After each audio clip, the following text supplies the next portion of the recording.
Hello everyone. Welcome to my channel. I'm really excited to bring you today's video. If you enjoy my content, don't forget to subscribe and turn on notifications. Let's get started. The early 1960s marked one of the most tense and complex periods in world history. After World War II, an ideological rivalry broke out between two superpowers, the United States and the Soviet Union. This ideological divide created a sharp distinction between the Western Bloc, which was governed by capitalism and democracy, and the Eastern Bloc, which advocated communism and authoritarian rule. This rivalry extended beyond political and ideological spheres, encompassing military, economic, and cultural domains as well. The Cold War, while not a direct conflict, ushered in one of the most dangerous periods in world history, with both sides developing nuclear weapons capable of destroying each other. The tensions during this time were heightened by regional conflicts, espionage wars, and deep mutual distrust. Both countries were ready to use any means to eliminate or weaken the influence of the other superpower. In this context, Cuba would become a significant chessboard piece. In the early years of the Cold War, the rapid spread of communist ideology was witnessed globally. In 1959, Fidel Castro's Cuban Revolution took this global tension to another level. Castro's revolutionary movement was a reflection of the Cuban people's anger at poverty and a reaction against America's monopolistic economic interests. Revolutionary leaders like Castro and Che Guevara initiated an ideological war against Western capitalists, particularly the United States. Cuba, located just off the coast of the United States in the Caribbean, held a strategic position that posed a great threat to the U.S. With the 1959 revolution, Castro's communist government emerged as a threat directly opposed to the West. Cuba's close ties with the Soviet Union further alarmed Washington. Not only did Cuba's communist regime weaken America's influence in Latin America, but it also increased Soviet strategic presence in the region. This meant that the United States would have to accept a communist state in its own backyard, a development that represented a threat far beyond the ideological boundaries of the Cold War. Fidel Castro's rise to power did not only change the lives of the Cuban people, but it also deeply shook the balance of power in the Caribbean. The United States saw the revolutionary government in Cuba not just as an enemy, but also as a target for various operations aimed at overthrowing it. The Bay of Pigs invasion in 1961 was one such failed attempt to end the revolution, marking a turning point where the U.S. began to lose power in Cuba against the Soviet Union. The Soviet Union, on the other hand, saw Castro's revolutionary government as an ally. In the early 1960s, the Soviet Union was navigating one of the most critical phases of the Cold War and was making a series of strategic moves to gain power in its global battle against capitalism. For the Soviets, Cuba was seen as an important ally to strengthen their influence in Latin America and as a base to counter Western dominance in the region. Cuba's close relationship with the Soviet Union became a growing threat to the United States. The U.S. was deeply concerned about the Soviet Union establishing military bases in Cuba and supporting the spread of communism in the region. However, the Soviets not only used Cuba as a military base but also worked to politically and militarily strengthen Castro and the revolutionary movement. This new power balance in Cuba would soon lead both superpowers to the brink of a nuclear war. In 1962, the Soviet Union planned to deploy nuclear missiles to Cuba to further strengthen its military presence. With these missiles, the Soviets aimed to establish a strategic balance against the U.S. This move would mark the beginning of the Cold War's most dangerous phase. The United States, shortly after the Soviets began deploying nuclear missiles to Cuba, discovered the threat through aerial reconnaissance photographs. This discovery paved the way for one of the most critical moments of the Cold War, bringing the world to the brink of nuclear war. When the United States encountered the UCHI, Soviet Union's missiles placed in Cuba, it believed this situation directly threatened its security. This would evolve into one of the greatest nuclear crises in history and bring both superpowers to the edge of a precipice, facing each other.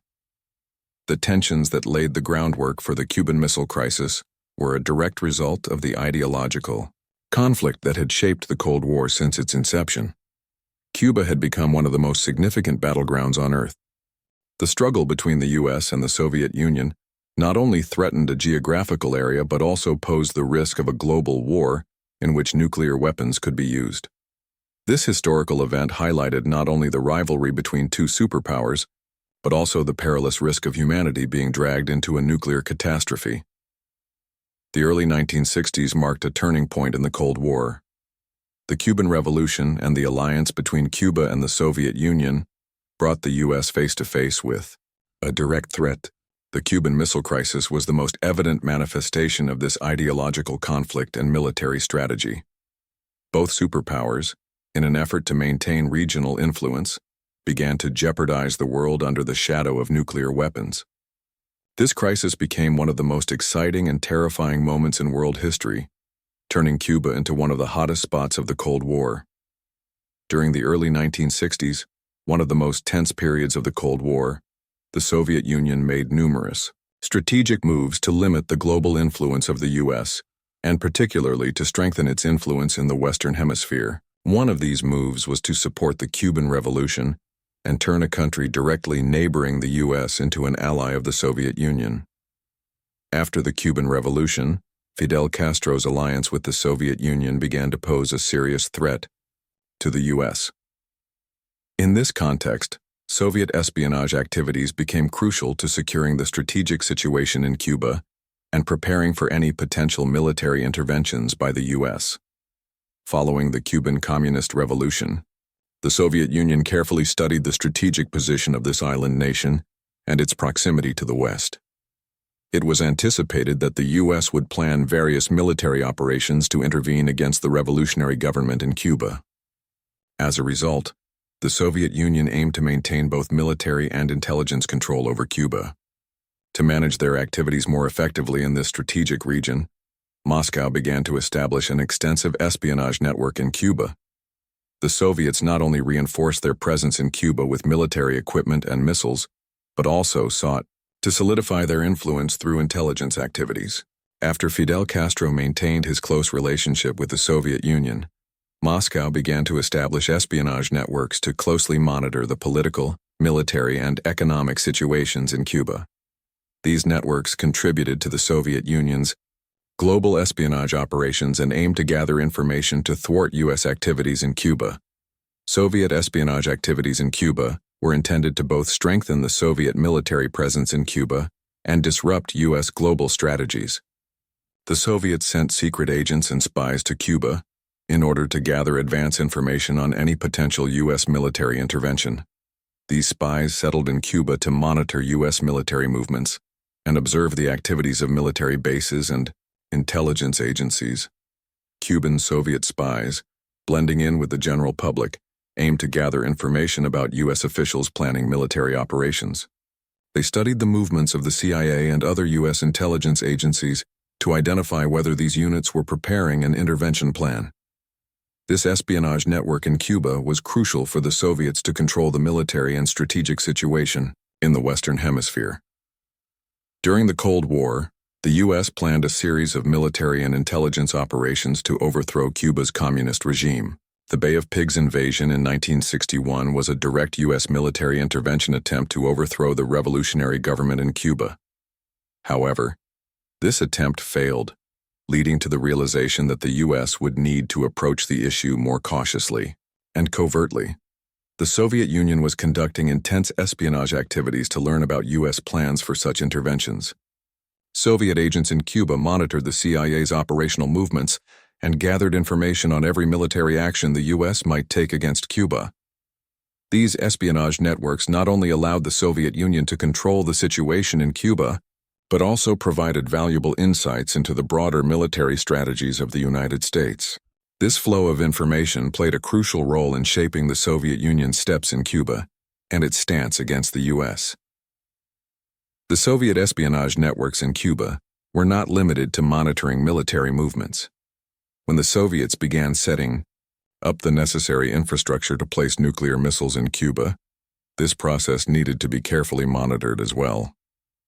The Soviets operated with great secrecy to ensure that the U.S. did not notice the placement of the missiles in Cuba.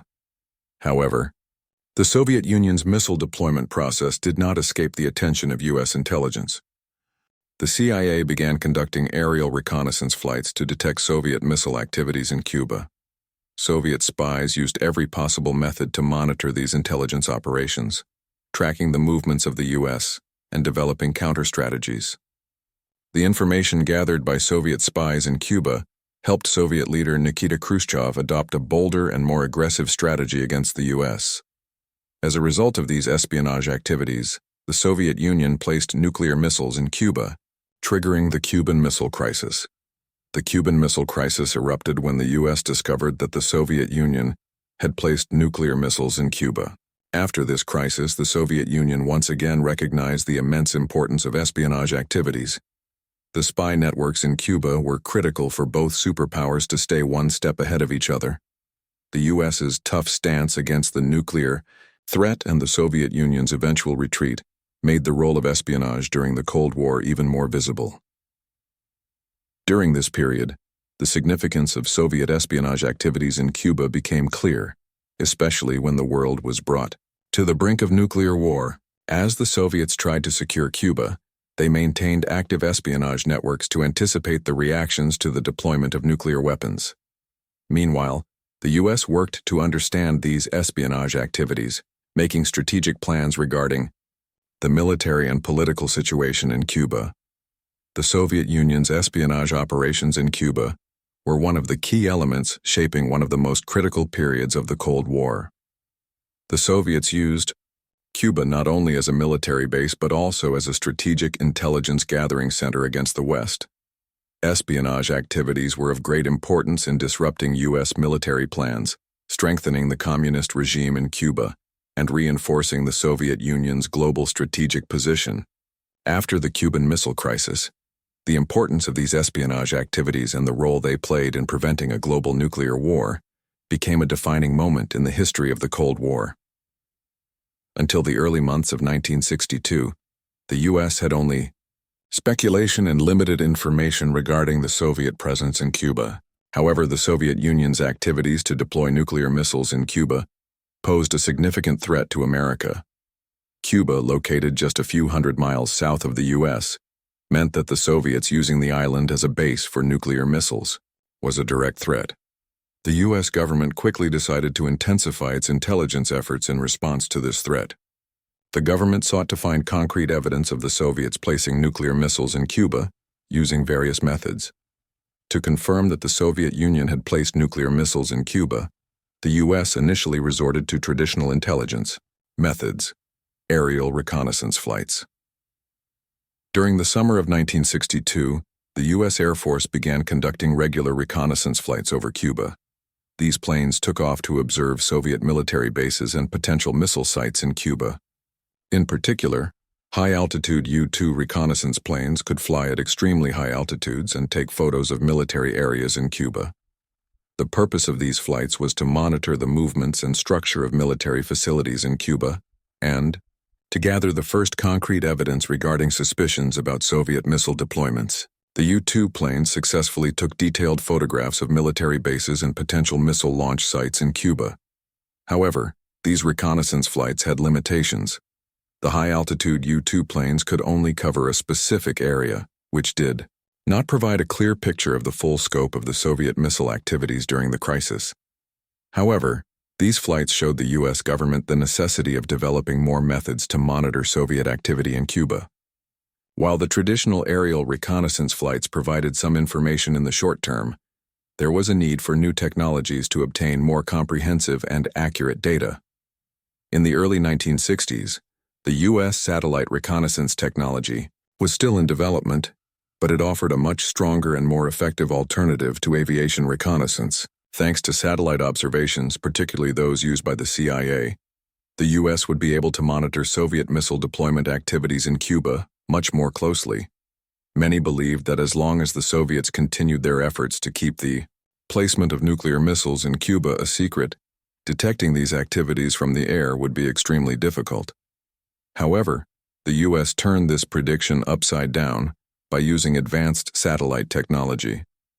In October 1962, a CIA satellite, clearly detected a Soviet missile ramp and missile deployment areas in Cuba.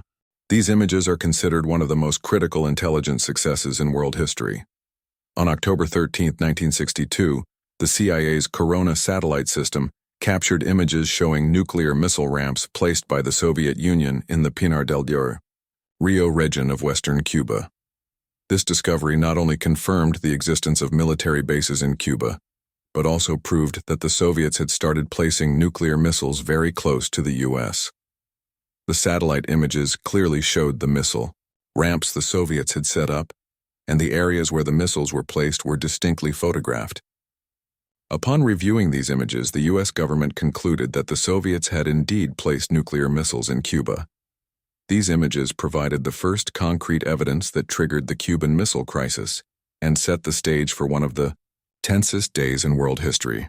Upon receiving these satellite images, the U.S. government immediately began to investigate the Soviet missile deployment activities in Cuba. The CIA continued to examine Soviet missile sites and military bases in Cuba based on these images. As a result, top U.S. officials began discussing how they would respond to the Cuban nuclear missile crisis. President John F. Kennedy met with his advisors to decide whether to opt for military intervention or a diplomatic solution in response to the Soviet Union's move in Cuba. The precise information provided by the CIA's satellite images not only revealed the missile sites in Cuba, but also clearly showed the Soviet Union's intent to use the island as a source of nuclear threat. This not only shaped the U.S.'s stance on nuclear threats in Cuba, but also initiated the Cuban Missile Crisis. As the U.S. considered its strategy in response to the Soviet missile deployments in Cuba, various options were discussed, including military interventions. However, President John F. Kennedy, before bringing the world to the brink of war, decided to apply diplomatic pressure on the Soviet Union. On October 22, 1962, Kennedy addressed the nation, demanding that the Soviets immediately remove the missiles from Cuba, stating that this posed a global threat to peace. This marked the beginning of the Cuban Missile Crisis. Furthermore, the concrete information gained from U.S. satellite images made it impossible for the Soviets to deny their missile installations in Cuba. This led the world into the Cuban Missile Crisis, which became one of the most dangerous periods of the Cold War. The aerial reconnaissance flights and satellite technology used by the U.S. to detect Soviet missile deployments played a vital role in the onset of the Cuban Missile Crisis. Particularly, satellite reconnaissance revealed Soviet military presence in Cuba and their plans to deploy nuclear missiles, which ultimately led to a crisis that brought the Cold War to its most perilous moments. The U.S.'s rapid and accurate intelligence was key to calculating each step taken during this crisis. The early days of October 1962 provided clear signs that the Cuban Missile Crisis was on the brink of erupting. Thanks to the intelligence gathered by the CIA and new technologies, solid evidence of the Soviet Union's nuclear missile activities in Cuba began to surface.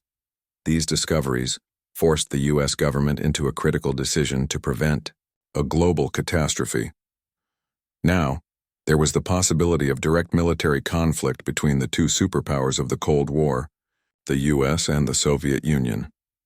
The presence of Soviet missile installations in Cuba signaled the beginning of a dangerous game for both countries. The biggest turning point in the outbreak of the Cuban Missile Crisis was the satellite images obtained by the CIA in October 1962. These images clearly showed that the Soviet Union had placed nuclear warheads in eastern Cuba. This discovery meant that the Soviets were preparing nuclear weapons in Cuba and positioning them in a way that would directly threaten U.S. territory. Particularly in the Pinar del Rio region, Soviet missile ramps were clearly visible.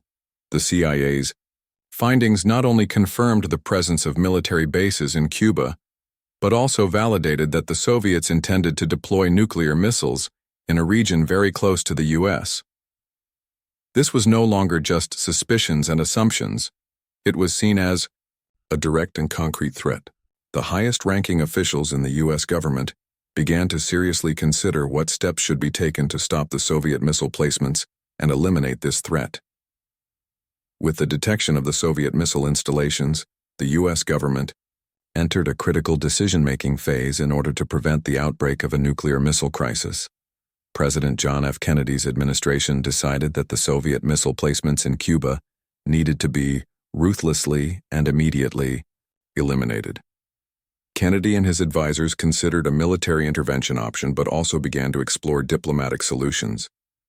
The detection of Soviet missile installations in Cuba marked a turning point for the U.S. Now, there was not only a threat from the Soviets' intention to place nuclear missiles in Cuba, but the Soviets were preparing military measures that would directly target the U.S. by positioning nuclear missiles on the nearest island in the Western Hemisphere. This had the potential to escalate the Cold War into its hottest period. President Kennedy assessed the situation as an emergency and decided that an extremely careful strategy had to be developed.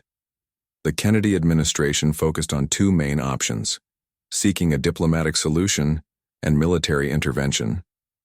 When the military option was put on the table for directly confronting the Soviet missile placements in Cuba, the world was uneasy about how this tension would be resolved.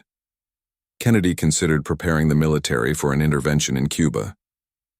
This intervention would aim to directly destroy the missile installations in Cuba and prevent the Soviets from sending military support to the island.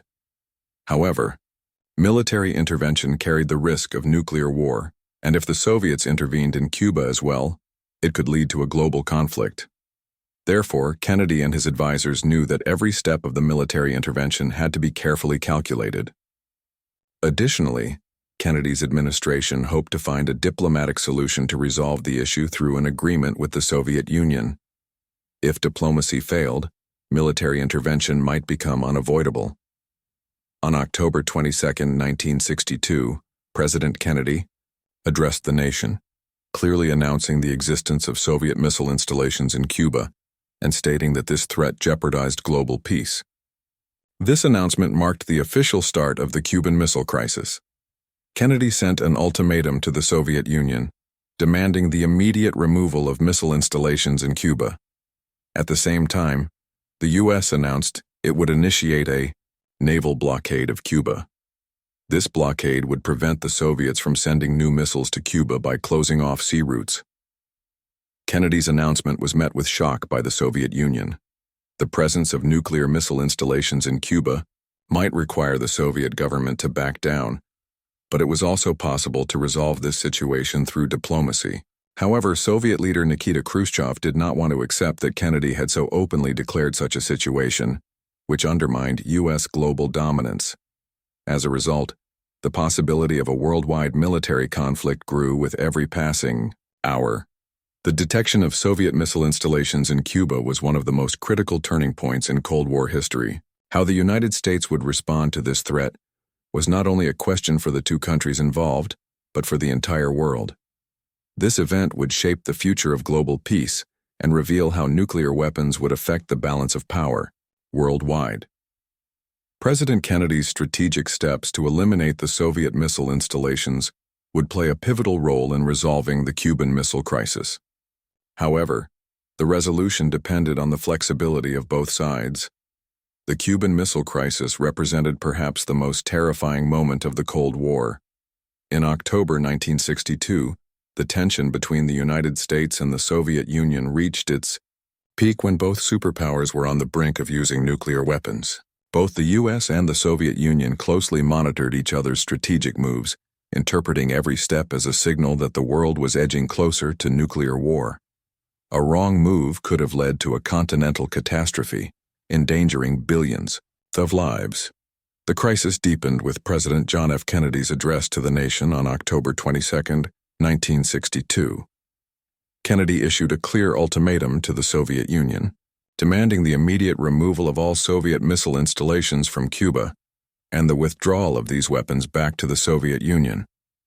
This announcement was a turning point for the entire world, because the removal of the missile systems in Cuba was not only a matter of security for Cuba, but also a significant threat to the security of the entire Western Hemisphere.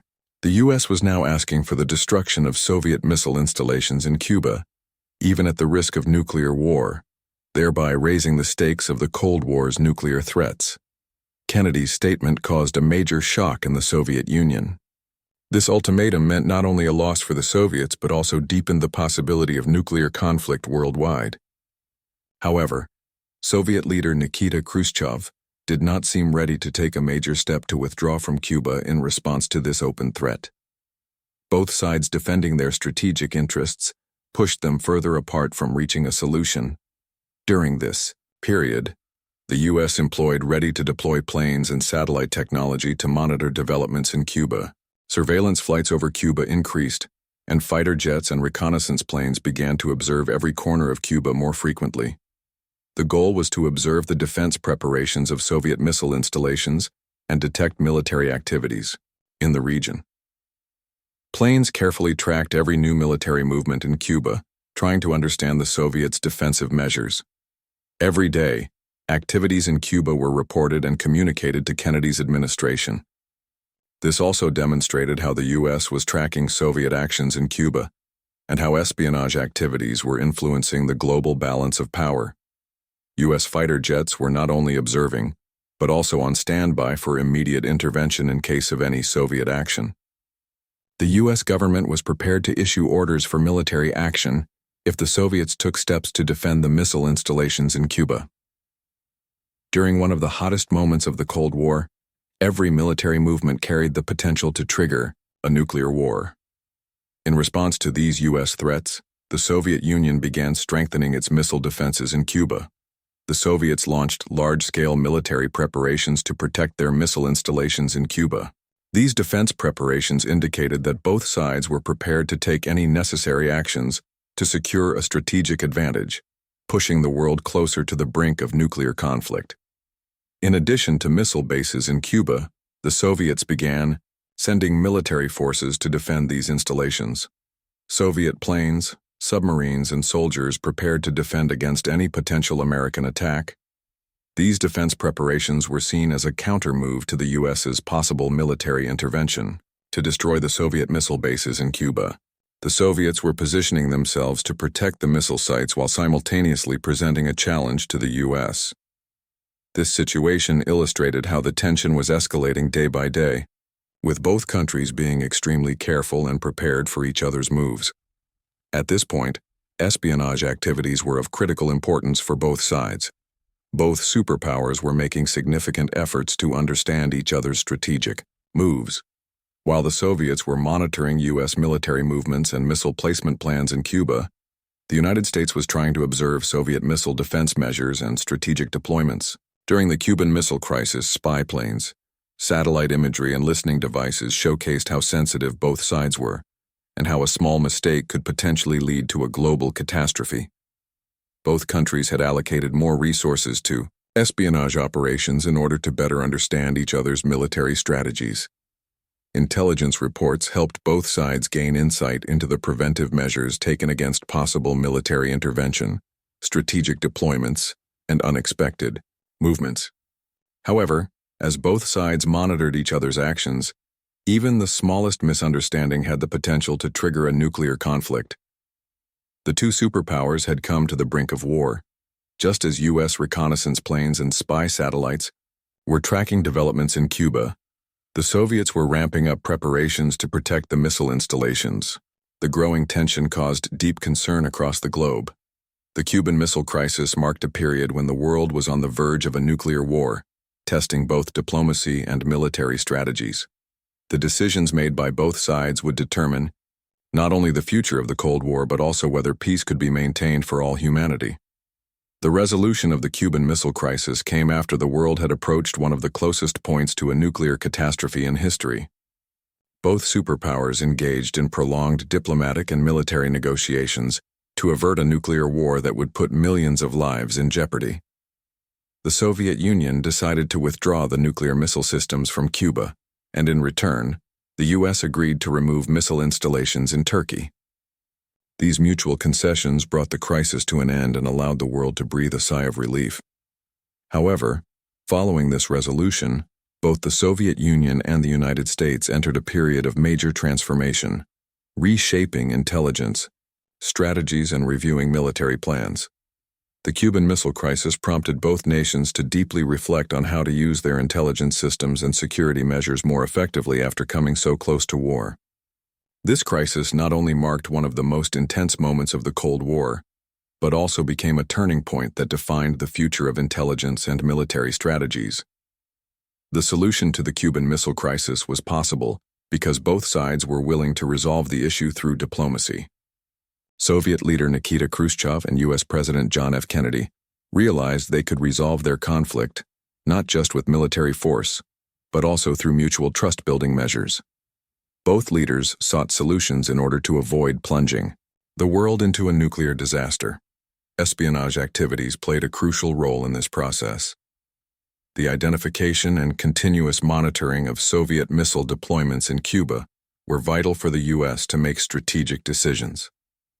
Thanks to spy planes and satellite imagery, the United States was able to detect the Soviet missile systems placed in Cuba. However, the recognition of how delicate and dangerous these espionage operations were led to a shift in future intelligence strategies. This period highlighted the need for more careful and secretive operations when tracking large military movements. After the Cuban Missile Crisis, both countries reviewed their military and intelligence strategies. Several important changes emerged as a result of this crisis. Intelligence sharing and communication channels. During the peak of the crisis, the lack of communication channels created serious threats. This highlighted the importance of direct communication between the U.S. and the Soviet Union. Consequently, after the crisis, both sides decided to establish direct communication lines at both military and diplomatic levels. The hotline, established in 1963, allowed leaders from both countries to communicate instantly in critical moments. The creation of this hotline demonstrated how important it was to find diplomatic solutions, knowing that even a misunderstanding could lead to catastrophic consequences. Fast response capability. The crisis highlighted how quickly and effectively military operations needed to be executed. After identifying the presence of Soviet missile sites in Cuba, the U.S. had to make rapid military and strategic decisions. This speed and flexibility became an important reference point for future military operations. Both countries developed strategic measures to ensure that they could respond quickly in case of an emergency. The growing role of satellite technology. During the Cuban Missile Crisis, U.S. satellite imagery played a crucial role in identifying Soviet missile bases. This demonstrated how critical satellite technology would be in future military and intelligence operations. Following the crisis, both countries increased their reliance on satellites for espionage activities in space. Moreover, the development of this technology provided a significant strategic advantage, not only in military terms but also in diplomatic relations. The strategic placement and security of nuclear weapons. After the crisis, strategies regarding the placement and use of nuclear weapons were revisited. The Cuban Missile Crisis once again demonstrated the devastating global consequences of using nuclear weapons. Consequently, protocols regarding the placement, testing, and usage of nuclear weapons became stricter. Both sides began developing strategies to use nuclear weapons solely as a deterrent force. The importance of intelligence analysis. The Cuban Missile Crisis highlighted the critical importance of intelligence accuracy and the timely receipt of information. The U.S. carefully analyzed the data obtained to detect the Soviet missile installations in Cuba. However, a significant lesson was learned regarding the need for accurate evaluation of these data. After the crisis, both countries strengthened their intelligence analysis processes, invested in more resources, and adopted more detailed methods for gathering information before taking action. The Cuban Missile Crisis was not just a pivotal moment for the U.S. and the Soviet Union, but it also impacted the entire world. Both countries, learning from the crisis, began placing greater emphasis on intelligence operations and military strategies worldwide. Cuba became not only one of the most important conflict zones of the Cold War, but also a testing ground for global espionage operations. The crisis showed how espionage activities had to be managed with extreme caution, precision, and effectiveness. In conclusion, after the Cuban Missile Crisis, both the U.S. and the Soviet Union modernized their intelligence strategies and took various diplomatic, military, and technological measures to prevent such a crisis from happening again. This process not only reshaped the dynamics of the Cold War, but also led to rapid changes in global security strategies and military planning.